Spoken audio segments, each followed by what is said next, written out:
The quarterfinals are here at the Australian Open and we've got the matchup we wanted. Novak Djokovic versus Carlos Alcaraz. This is the preview. Let's go through it.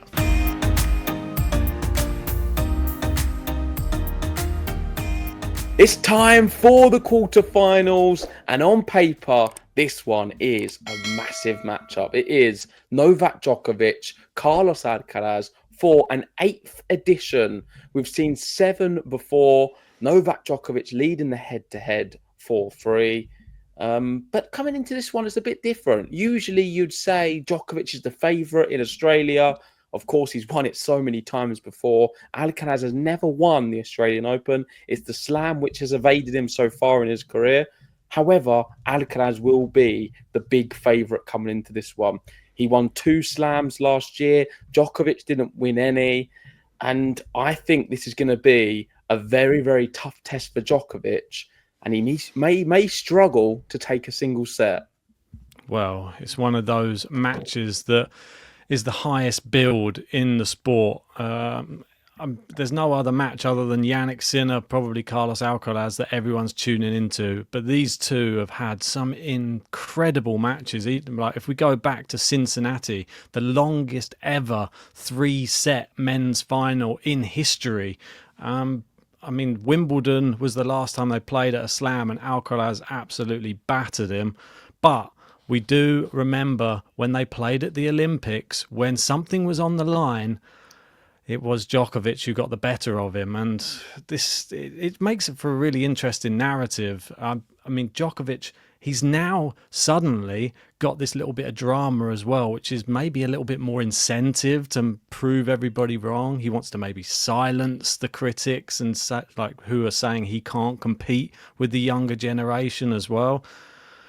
I don't know what's going to happen. I know you're pretty much on the side that Alcaraz is going to dominate him, but never rule out Novak Djokovic in Australia. Yeah, one thing I would say is it's billed for Djokovic to be one of the greatest achievements he's ever had, because with how tough his draw is, to win this Australian Open and win number 25, with everything that's happened off court today, it's dominating all of the headlines. I'm sure you've seen it by now. Go check out our podcast if you didn't see our reaction to it. But we are both Team Djokovic on that one, I can confirm. With that happening, with him having to play Alcaraz in a quarterfinal, potentially a semi-final of Zverev and a final of Sinner, mental. He'd have to beat all 3 to take number 25, and I think that is the biggest test in tennis right now. The 3 of the best players in the world, all on a hardcore at a Grand Slam, and Djokovic would then be the king of the world yet again. Yeah, he's been gradually getting better as the tournament's progressing as well. I know we normally expect that from him, but there's part of something inside all of us which is expecting Djokovic to slip up because of his age and because Father Time catches up with everyone. But those last 2 performances against Lehechka and Machac, he hasn't really put a foot wrong. He's been down a break here and there, but he's won in straight sets both times. And those were 2 opposition that we thought were going to really trouble him. Yeah. And he's passed the test with flying colours both times. And Carlos Alcaraz probably got to look at that and think, that's impressive. I'm in for a real matchup now in the quarterfinal. Yeah, they're serious players, like you say. Thomas Machac and Lehechka, 2 Czech players who are pushing for that top 10 spot. We've seen what Lehechka did to Nadal last year, so he's not really someone who's fearful of a big occasion or a big player, but yet could not handle Novak Djokovic at all. So that does fill me with confidence that we should get a very high quality match, and everyone's going to be tuned in for it. I do believe it is the biggest quarterfinal on paper. I don't think we can possibly see a bigger one, but that's obviously up for debate. Everyone's going to have a difference of opinion.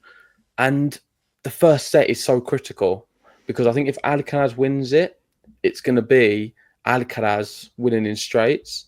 But I think if Djokovic wins it, it could be a lot more interesting.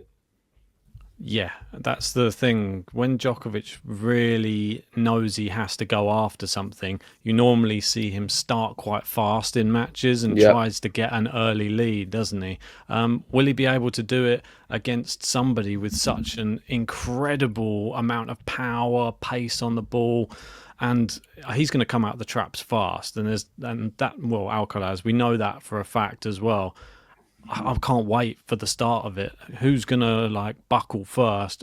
And there was a stat for Alcaraz as well. I think He's only lost one match in 55 if he wins the first set, and that is a very worrying stat for Novak Djokovic because if you let that kid get out in front, it's going to be tough for even the likes of him to peg him back. Do you know what I think? Yeah, and I think with Alcaraz's new service motion, it's made Mm. him a little bit tougher to break.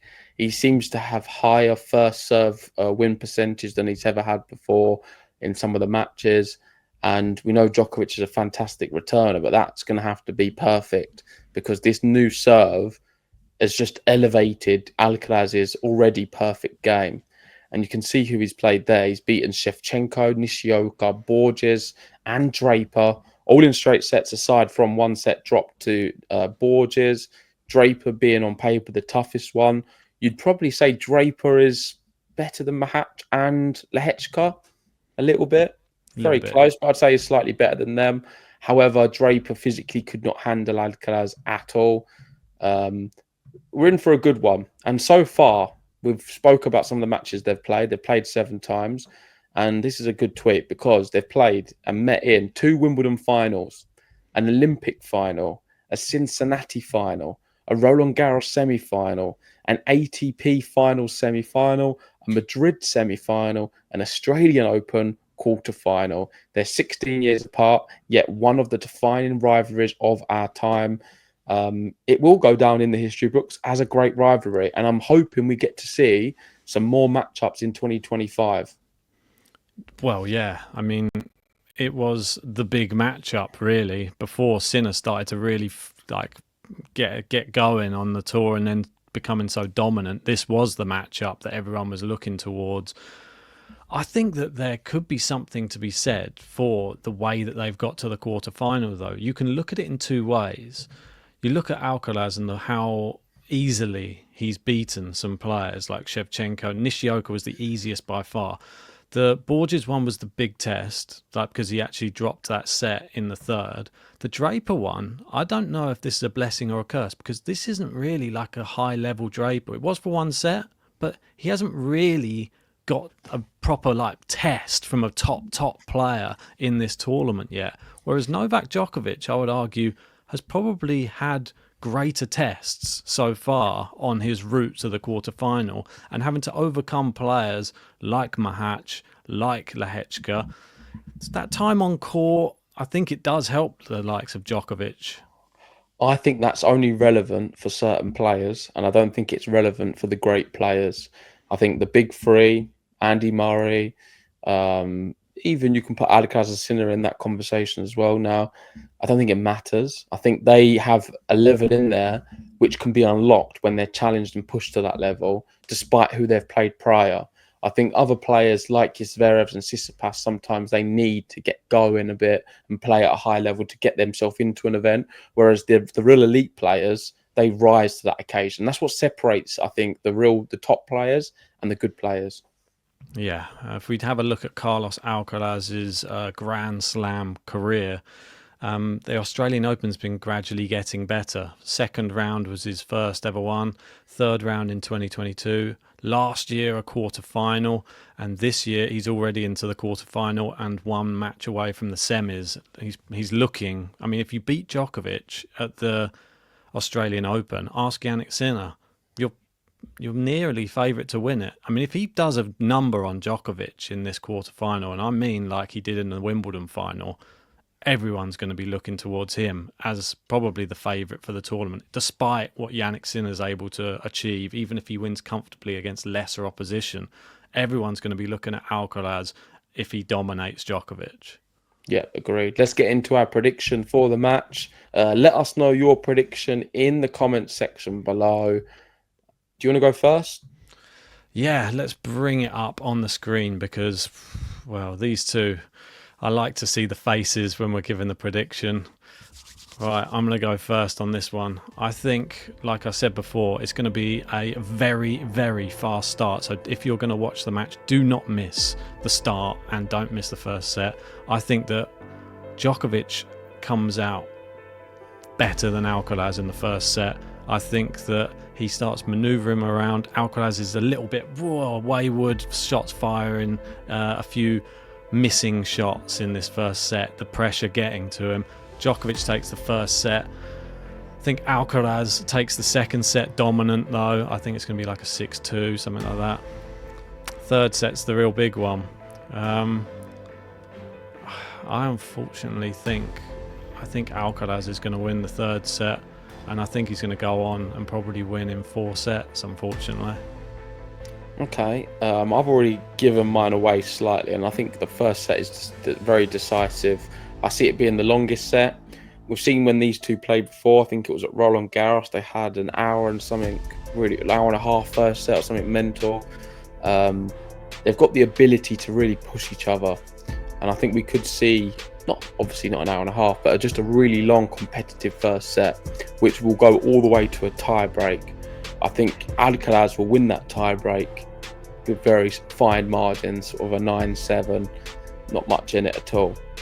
Then from there on out, because Djokovic didn't win that first set, I think Alcaraz will be able to run away with it, get a break in the second set, and that'll be enough. And the third be a little bit more convincing.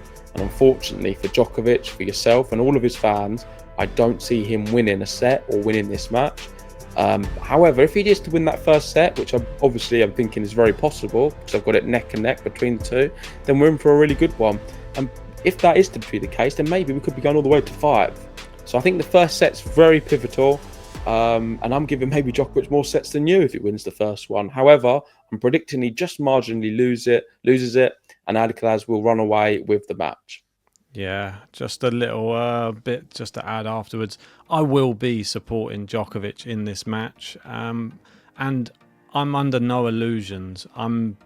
I see how well Alcaraz is playing, and I think I've got him as number 1 at the end of the year for a reason. I think that he is learning on every surface, and he looks destructive on that court in this Australian Open.